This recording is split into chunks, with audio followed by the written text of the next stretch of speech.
Hello everyone, I am Mohammed Hamama, and this is your ASCP preparation camp. In this camp, we will go through each topic on the ASCP lecture list. Today, we'll be exploring a fascinating topic, extrinsic hemolytic anemias and the non-immune causes that lead to the destruction of these vital blood cells. First, let's talk about what extrinsic hemolytic anemias are. Essentially, this is a group of conditions where the red blood cells in the body are structurally and functionally normal, but they are destroyed prematurely due to factors outside the cells. These factors could be either non-immune or immune-related. Now, let's focus on the non-immune causes of extrinsic hemolytic anemias. These include conditions that physically or mechanically damage the red blood cells. For example, did you know that abnormal blood vessels, heart problems, large vessel diseases, infections, drugs, toxins, venoms, or severe burns can all harm the RBCs? It's quite fascinating how external factors can have such a big impact on the health of our red blood cells, isn't it? And it's not just about the physical damage, these non-immune causes can also lead to a decreased lifespan of the RBCs, ultimately impacting the oxygen-carrying capacity of our blood. But wait, there's more. We also have immune hemolytic anemia, where the destruction of RBCs is caused by antibodies, complement, or both. It's incredible how complex the human body is and how many different factors can impact our health, even at the cellular level. Maha. Could you ever imagine that a nice name like Maha could be your worst nightmare? No, we're not talking about your ex-girlfriend, but rather the abbreviation for a potentially life-threatening disease, MicroAngiopathic hemolytic anemia, MAHA. MAHA is a condition that occurs when red blood cells are mechanically fragmented or broken apart as they pass through small blood vessels that are partially blocked by clots or damaged endothelium. This fragmentation causes the RBCs to become distorted and rigid, forming what are called schistocytes. While the body can typically clear these rigid RBC fragments through the extravascular hemolytic process, laboratory evidence of hemolytic anemia includes a decreased hemoglobin level, increased reticulocytes count, increased serum indirect bilirubin, increased serum lactate dehydrogenase activity, decreased serum haptoglobin level, and increased urine urobilinogen. In some cases, the fragmentation is so severe that intravascular hemolysis occurs with varying amounts of hemoglobinemia, hemoglobinuria, and markedly decreased levels of serum haptoglobin. A peripheral blood film can show the presence of schistocytes, helmet cells, microspherocytes, polychromasia, and nucleated RBCs, depending on the severity of the anemia. Microangiopathic hemolytic anemia, also known as thrombotic microangiopathies, is associated with thrombocytopenia that results from platelet consumption in clots that form in small blood vessels. The major microangiopathic hemolytic anemias include thrombotic thrombocytopenic purpura, TTP, hemolytic uremic syndrome, HUS, HELLP syndrome, and disseminated intravascular coagulation, DIC. TTP and HUS can be difficult to distinguish because they share similar clinical and laboratory features, so accurate diagnosis is essential because the underlying causes and treatments differ. TTP has been mentioned multiple times, highlighting its potential misdiagnosis with other severe conditions, despite being a well-known form of microangiopathic hemolytic anemia. You may now be curious about what exactly thrombotic thrombocytopenic purpura, TTP, is. This rare and life-threatening disorder can cause blood clots to form in tiny blood vessels throughout your body, leading to organ damage and other serious complications. Thrombotic thrombocytopenic purpura, or TTP for short, is a condition that can be inherited or acquired. The disorder is caused by a deficiency of an enzyme called ADAMTS13, which is responsible for regulating the size of von Willebrand factor multimers in the bloodstream. When this enzyme is deficient, the von Willebrand factor multimers adhere to endothelial cells of the microvasculature, leading to platelet aggregation and microthrombi formation that can accumulate in and block small blood vessels. This results in severe thrombocytopenia, ischemia in various organs, and hemolytic anemia due to RBC rupture as they pass through partially blocked blood vessels. TTP can be idiopathic, secondary, or inherited. In idiopathic TTP, autoantibodies to ADAM-TS13 inhibit its activity, causing a severe deficiency. Secondary TTP may be caused by infections, pregnancy, surgery, trauma, or inflammation. Metastatic cancer or certain medications such as quinine, ticlopidine, and trimethoprim also may cause TTP. Typical initial laboratory findings in all types of TTP include a hemoglobin level of 8 to 10 grams per deciliter, a platelet count of 10,000 to 30,000 per microliter, and schistocytes on the peripheral blood film. The white blood cell count may be elevated, and immature granulocytes may be present. Hemoglobinuria may occur due to extensive intravascular hemolysis, and protein, RBCs, and urinary casts may be present in the urine, depending on the extent of renal damage. Coagulation tests are typically within the reference range, which helps differentiate TTP from disseminated intravascular coagulation, DIC. Serum indirect bilirubin levels do not increase until several days after an acute onset of hemolysis, but serum lactate dehydrogenase activity is markedly elevated, and the serum haptoglobin level is reduced. In patients with idiopathic and inherited TTP, the activity of the ADAMTS13 enzyme is usually significantly reduced to less than 5 to 10% of normal levels. However, in secondary TTP, the deficiency of ADAM-TS13 is not as severe. In idiopathic TTP, autoantibodies against ADAM-TS13 can be detected, but these are not present in inherited TTP. Treatment for idiopathic TTP typically involves plasma exchange therapy, which removes the autoantibody and replaces it with replacement ADAM-TS13 enzyme from donor plasma. Corticosteroids are also given to suppress the autoimmune response. Rituximab, anti-CD20, is effective in some patients with relapsing TTP. Recurrent episodes of TTP may occur in around 1/3 of patients who respond to plasma exchange therapy. In contrast, patients with secondary TTP generally do not respond well to plasma exchange therapy, and the prognosis in these cases is often poor. However, if the TTP is related to autoimmune disease, pregnancy, or ticlopidine use, the prognosis can be better. Inherited TTP is treated by infusion of fresh frozen plasma to supply the deficient ADAM-TS13 enzyme, and plasma exchange therapy is not required in these cases. Hemolytic uremic syndrome, HUS. Now, let's take a closer look at hemolytic uremic syndrome, HUS. HUS is a condition that is characterized by microangiopathic hemolytic anemia, thrombocytopenia, and acute renal failure due to damage to the endothelial cells in the glomerular microvasculature. There are two main types of HUS, typical and atypical. Typical HUS, also known as Shiga toxin-associated HUS or STX-HUS, is caused by bacteria that produce Shiga toxin. This is often after an episode of acute gastroenteritis with bloody diarrhea. STX-HUS accounts for about 90% of all HUS cases. The most common cause of STX-HUS is infection with Shiga toxin-producing Escherichia coli, STC, such as serotype 0157-H7, but strains of toxin-producing Shigella have also been linked to the condition. Patients initially have acute gastroenteritis, often with bloody diarrhea, and after approximately 5 to 13 days, they develop oliguria and other symptoms of renal damage.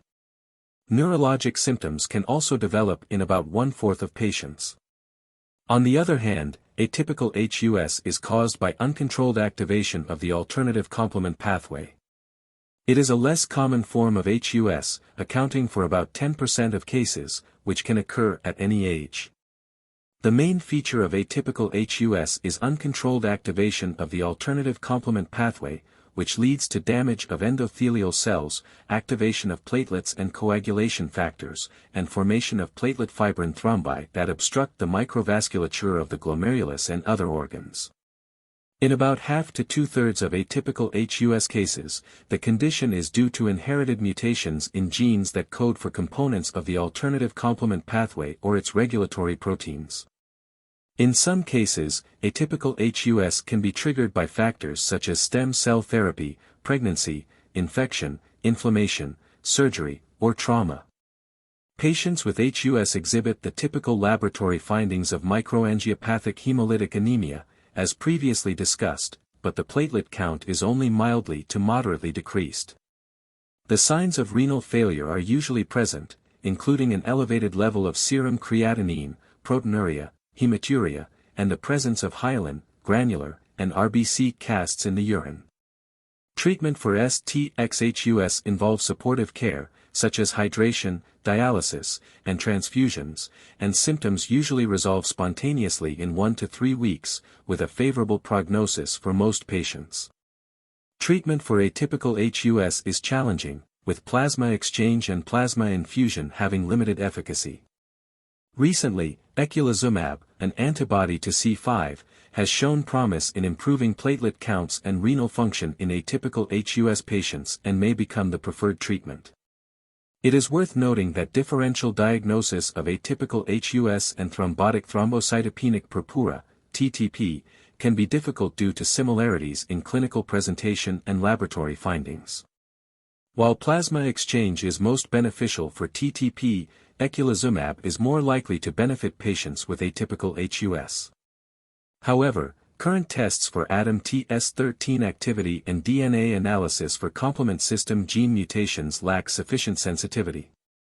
HELLP syndrome. HELLP syndrome is a severe pregnancy complication that affects less than 1% of all pregnancies but can be life-threatening for both the mother and the baby.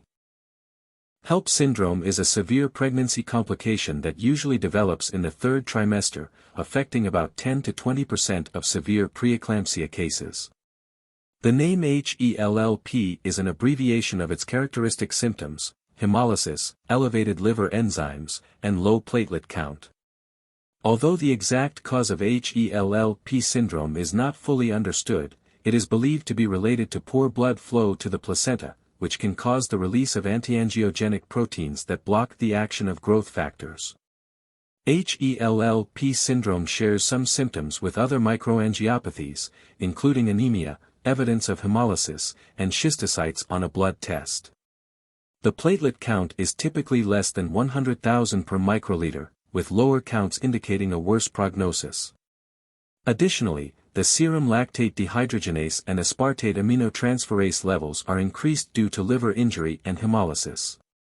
These findings are essential in the diagnosis of HELLP syndrome and help determine the severity of the disease. Prothrombin time and partial thromboplastin time are usually normal in patients with HELLP syndrome, distinguishing it from disseminated intravascular coagulation, DIC. Treatment for HELLP syndrome involves delivering the fetus and placenta as soon as possible, with supportive care to manage seizures, hypertension, and fluid balance. The timing of delivery depends on several factors, including the gestational age of the fetus, the severity of the mother's symptoms, and the status of the fetal lungs. The mortality rate for the mother is between 3% to 5%, while the fetal mortality rate ranges from 9% to 24%. Therefore, early diagnosis and prompt treatment are crucial in managing this condition. Now that we have explored major types of microangiopathic hemolytic anemia, let's move on to another condition called disseminated intravascular coagulation, or DIC. Can you take a guess at what DIC is and what it can cause in the body? Pause the video, write down your guess in the comments, and let's see if you're on the right track. Disseminated intravascular coagulation or DIC is a condition where there is widespread activation of the body's clotting system. The clotting system's overactivation leads to the formation of clots in small blood vessels, which can obstruct blood flow and cause damage to the affected organs. However, while some organs are being damaged by clotting, others are bleeding because clotting factors and platelets are consumed. DIC can occur as a complication of several medical conditions, including infections, cancers, obstetric complications, and more. While these conditions may seem unrelated, DIC occurs because they all trigger the body's clotting system.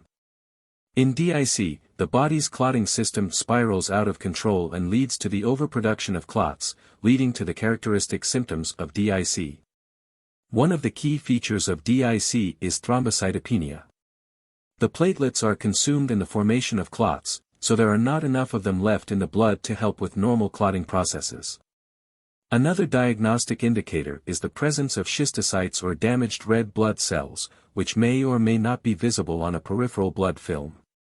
Additionally, prolonged prothrombin and partial thromboplastin time, decreased fibrinogen level, and increased levels of D-dimer are also seen in DIC, which helps distinguish it from other microangiopathies.